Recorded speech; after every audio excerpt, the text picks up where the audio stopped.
ஹாலிடேஸ்னாலே அது நம்ம GT Holidays தான். South India's #1 travel brand. குறைந்த விலை நிறைந்த தரம் தங்கள் தேவைகள் அனைத்தும் ஒரே இடத்தில். ஜெயச்சந்திரன். அன்னைக்கு பிரபா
நடிக்கிறேன்ப்பா உன் படத்துல நான் நடிச்சு இதுவாகிறேன். அதை பார்க்கும்போது உங்களுக்கு எப்படி இருக்கு?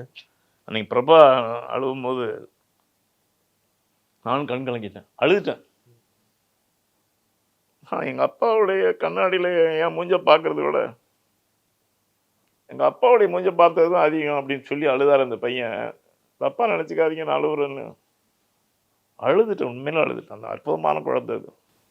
சின்ன குழந்தையிலேருந்து எனக்கு தெரியும், அற்புதமான ஒரு குழந்தை. அது நேச்சுரல் ஃபீலிங் சார். அது என் மூஞ்ச பார்க்கறத விட கண்ணாடியில் எங்கள் அப்பா மூஞ்ச பார்த்து தான் எனக்கு அதிக நாள் பழக்கப்பட்டிருக்கேன். எங்கள் அப்பா மூஞ்ச பார்த்து அழுது உடனே அழுதுட்டேன் சார். அற்புதமான பிள்ளை சார் அது. பிரபாவும் சண்முக பாண்டியும் நல்ல பெரிய ஆளாக வரணும் சார்.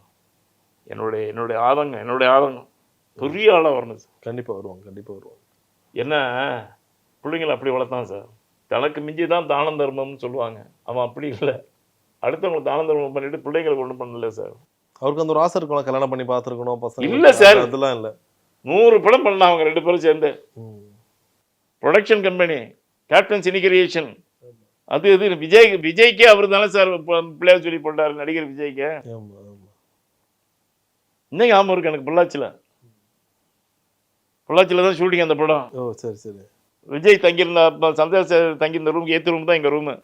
நானும் விஜய் அங்கே தான் இருப்பேன். சரி. செந்தூர பாண்டி. நான் வேற படத்துக்கு போய். சரி சரி சரி.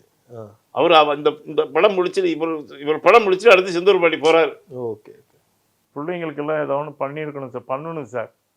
நான் கடவுளை வேண்டது போல பிரபாகருக்கும் சண்முக பாண்டியக்கும் ஏதாவது ஒரு நல்ல பெரிய லெவலில் வரணும் சார். கண்டிப்பாக வருவாங்க. ஏன்னா மற்றவங்களுக்கு இவன் உழைச்சி தானம் தர்மம் பண்ணி தன்னையை அர்ப்பணித்து கொண்டவன் சார் விஜய்.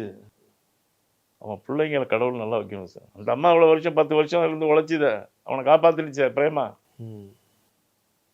என்ன கஷ்டப்பட்டுருப்பாங்கன்னு பாருங்க சார். ஒரு நாள் உடம்பு சரியில்லை நல்லா விட்டு போயிடுவாங்க. 10 வருஷமா அவ்வளோ கட்டி காப்பாற்றி அந்த கட்சியும் விடாம இல்லை தொண்டர்களுக்கும் பதில் சொல்லிட்டு உடம்பு சரியில்லப்போ அதனுடைய அந்த டென்ஷன் வந்து எப்படி இருக்குன்னு பார்த்துங்க நீங்கள். இந்த உடம்பு சரியில்லாமக்கு அந்த பொண்ணு பிரேமா காப்பாற்றினுச்சு. எவ்வளோ பெரிய விஷயம் சார் இது. அற்புதமான விஷயம். அந்த பொண்ணு நல்லா இருக்கணும் சார். எனக்கு அதான் இந்த பொண்ணுடைய பையன் கல்யாணத்துக்கு கூப்பிட்டு போயிட்டாரு சார். நானும் பிரேமில் தான் விஜயகாந்த் 3 பேரும் போயிட்டு 500 கார் போயிட்டு நம்ம கலைஞர் பேசுகிறான்னு தெரியல, வண்டி உள்ளார போயிடுச்சு. லட்சம் மக்கள் கூட உடையாண்டாங்க. கலைஞர் பேசிகிட்டு இருக்கும்போதே விஜயகாந்தை பார்க்கறதுக்கு உடையாண்டாங்க. மேடையில் இங்கே மண்டபத்தில் உட்காந்துருந்தாங்களும். கலைஞர் டென்ஷன் ஆகிட்டார். எனக்கு இந்த இதெல்லாம் தெரியாது சார். எனக்கு அவன் ஏறிட்டான் மேடை. அவன் மேடை ஏறி போயிட்டான். நான் அந்த இதில் நின்றுட்டு இருந்தேன் படியில். அதில் இருந்தால் சார் ஆரம்பிச்சது. அதுல இருந்தால் பிரச்சனை ஆரம்பிச்சது. இவனும் மேடையில் போய் பேசணும்னு நினைப்பார்ல சார். இவரும் கலைஞர் பேசுறது இவருக்கு தெரியல, அங்கே பேசலாருன்னு தெரியல, ஏறிட்டாரு. ஒரு 1000கணக்கான மக்கள் உடையாண்டாங்க, மண்டபத்துலேருந்து வெளியில் உடையாண்டாங்க இவரை பார்க்கறதுக்கு. அது அவருக்கு டிஸ்டர்ப் ஆகிருக்கலாம் கலைஞருக்கு. அது கூட கலைஞருக்கு டிஸ்டர்ப் ஆகிருக்கலாம். டிஸ்டர்ப் ஆகிட்டா இருந்தாலும் நமக்காக உழைச்சோம். வரட்டும் வா விஜய் உட்காரு, ஒரு வார்த்தை தானே, சரி உட்காரு, நான் பேசுனதுக்கு அப்புறம் நீயும் வந்து பேசியிருக்கணும். இது சர்வசாதாரண விஷயம். இது அவனுக்கு தெரியாது சார். எதுவும் விஜய்க்கு கள்ளம் கபடம் இல்லாத ஒரு மனசு சார். ஆமாம் சார். கலைஞர் எனக்கு ஃபோன் பண்ணார்.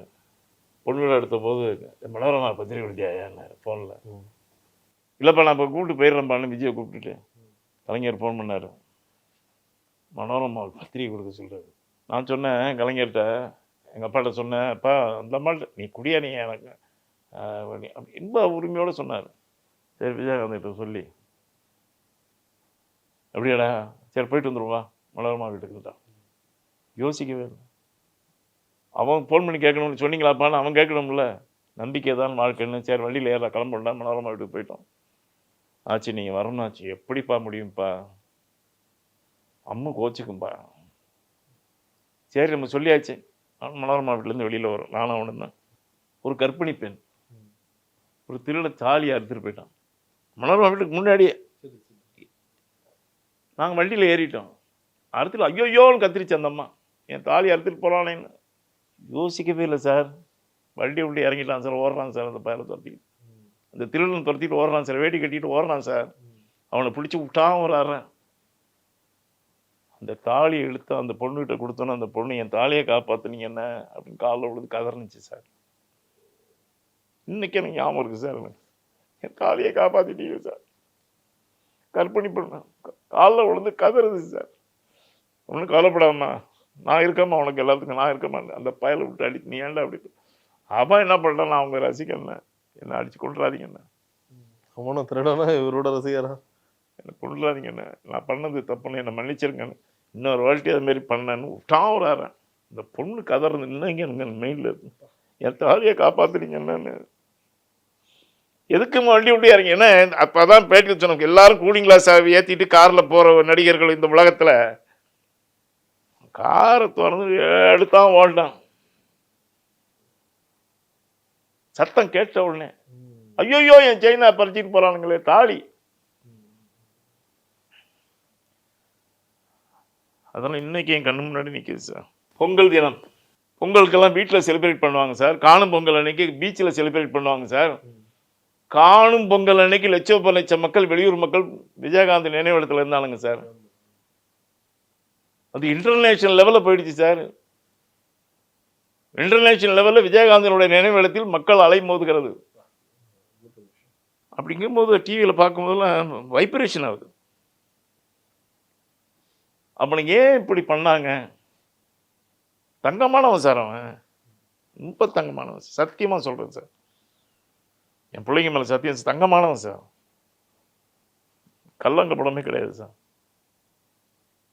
கல்லங்கப்படமே தெரியாது. உடம்பு சரியில்லை, அப்போ உடம்பு டிஸ்டர்ப் பண்ணக்கூடாதுன்னு போயிடுவேன்.